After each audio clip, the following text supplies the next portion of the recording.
Now I'm sure you're aware of how good curly roots are to train firemaking while utilizing the woodcutting skill.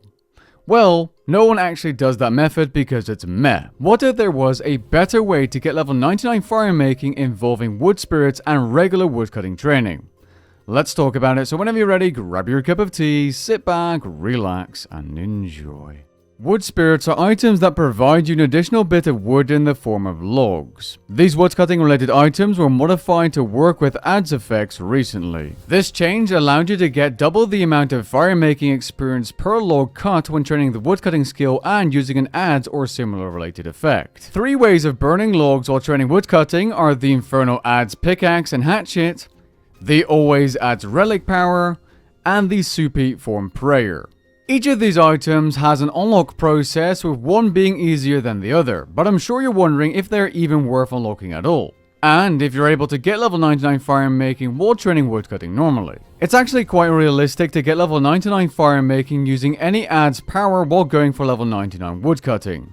Most core logs give similar, if not more experience per log when burned using the firemaking skill compared to the woodcutting experience per log. In the table on screen now, you can see that the only exception is magic logs, which provide less experience in firemaking than the woodcutting experience you gain per log cut. However, once you start using wood spirits, you suddenly gain double the experience in firemaking per log, making the firemaking experience per successful log cut higher than woodcutting experience across the board. Before we continue, a word from today's sponsor, Enlisted. Enlisted is a free-to-play World War II shooter with a focus on historical authenticity in all aspects of gameplay. Enlisted features hundreds of firearms ranging from commonly used weapons to rare prototypes. Equip, advance, and customize individual soldiers to then use in battle alongside dozens of other players. Go to battle at the beaches of Normandy or the Pacific Theater to experience classic boots-on-the-ground action, aerial warfare, or my personal favorite, use armored vehicles to take on the enemy. Enlisted is available on PC, Xbox, and PlayStation, and there's even cross-platform support. Use my link in the description below to play Enlisted for free and gain a bonus pack containing 3 days of premium account time and several orders for troops and weapons. Now let's assume you go from level 1 to 99 woodcutting only using these core trees. Please note that this is not the most efficient way to get to level 99 woodcutting, as on the way to level 99 you unlock things such as crystal trees, which are superior experience per hour for woodcutting, although do not work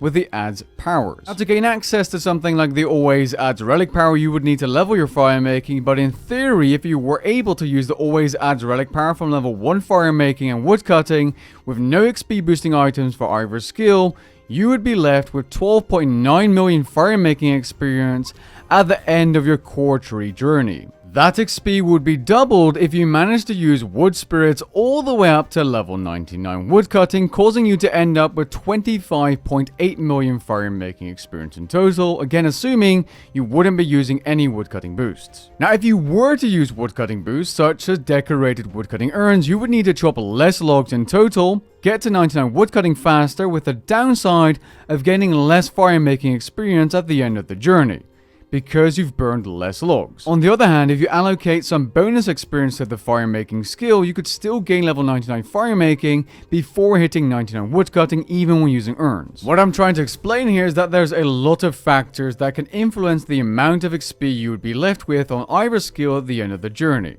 Now let's assume a more realistic situation. You just unlock the always adds relic power at level 79 firemaking, and you have a slightly higher woodcutting level at level 80. What if you decided to train both skills at the same time? At level 79 firemaking, you have almost 1.8 million experience in the skill, meaning you'd need a further 11.235 million to get level 99. Assuming no woodcutting boost, you would gain 13.45 million firemaking experience by using magic wood spirits at magic trees from levels 80 to 90 woodcutting, and then simply train levels 90 to 99 woodcutting using elder trees without any wood spirits, because elder wood spirits are way too expensive.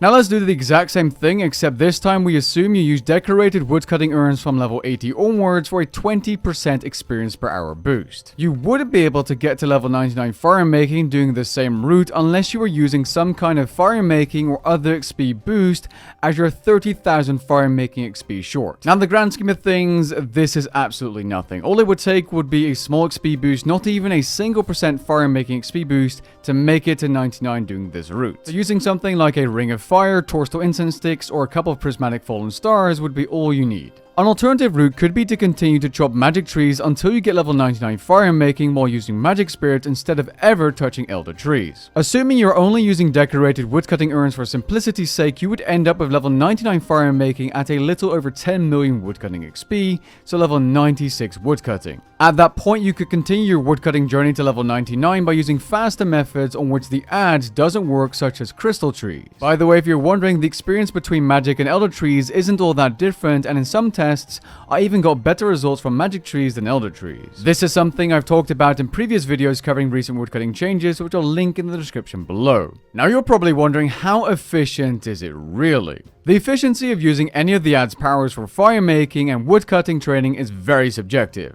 Although if you're going to be chopping core trees like magics and elders, you might as well be using it. At magic trees, using a significant amount of woodcutting boosts, I was able to gain over 300,000 firemaking experience per hour, as well as 186,000 woodcutting experience per hour, not using any urns whatsoever. If I was using urns, the XP per hour would be 20% higher at around 220,000 experience per hour, or when using an urn enhancer, even higher. Now while this is about half of the firemaking experience per hour you would be getting when chopping curly roots, you are getting triple if not more woodcutting XP per hour, so it's quite good. If we compare getting 300,000 firemaking experience per hour while woodcutting to actually training woodcutting on a portable brazier with flame gloves, the Ring of Fire, crystal tinderbox, some invention perks, I would be getting more firemaking experience per hour than that 300k, closer to 375k per hour, or if burning elder logs, I would be getting 550k an hour. So yes, training firemaking separately is faster if you just compare those two rates. Not to mention, there are other firemaking methods such as the pitch cam method or experimentation that are incredible firemaking experience, even better than what I just mentioned. At the same time, I could also be gaining more woodcutting experience per hour if I wasn't trying to get both firemaking and woodcutting XP at the same time by using the crystallize spell on mahogany trees, or if it's the voice of Seren on yew trees. The crystallize spell turning those trees into the best woodcutting training methods in the game. I would like to add that if you're using a ton of boost, chopping lower tier trees than magic seem to be better experience per hour in firemaking due to your log success rate being higher. For example, at mahogany trees, I was easily pushing 400k firemaking experience per hour. That's an XP rate that's higher than regular magic logs on a portable brazier. So in conclusion, to gain XP in both skills, you will be sacrificing some XP in one skill or the other. Whether that's firemaking and woodcutting is up to you. Training woodcutting and firemaking separately is actually more efficient at the high levels if you're using the top methods with all the boosts. If you're going for both 120 firemaking and woodcutting, you'd likely do the pitch cam method for firemaking and go with crystallize for woodcutting. That would be an ideal scenario, but unfortunately the boosts, budget, and methods people have access to very much affect the conclusion, so it's hard to definitively say that something is more or less efficient. Perhaps you can't afford the pitch cam because they're very expensive and hard to come by. Or you don't have these Seren prayers unlocked and you don't have access to crystallize. Or you just don't feel like doing an active training method and you just want to AFK. It's kind of an open conclusion, although if you have money, access to all buffs, and don't care about AFKing, it's objectively more efficient to train these skills separately. But let's say you're going for 99. For every few hours of woodcutting you're training, you're saving yourself time firemaking and money for logs if you were going to be doing the casual AFK logs on the brazier method. And chances are that you're going to be chopping some core trees when going for level 99 woodcutting anyway, since the recent woodcutting changes have made trees like magic trees far better to do in the leveling process. So when you're chopping those core trees, don't forget to use the superheat form prayer or the always adds relic power to save some time training firemaking. As a final note, the new wood spirit change does stack when using a dwarven chain axe in resource mode at the cost of double the amount of wood spirits. Using bonus XP, a ring of fire, Pulse Course, Perfect Juju Potion, Fire Torch, and so on, I was able to push 2.6 million Firemaking XP per hour, which could be even higher but defeats the entire purpose of this video as you'd only be gaining Firemaking XP. Besides, it wouldn't take very long for your Dwarven Chain Axe to run out of charges. Once more, a thank you to Enlisted for sponsoring this video, which you can check out by using my link in the description below to get a free bonus starting package.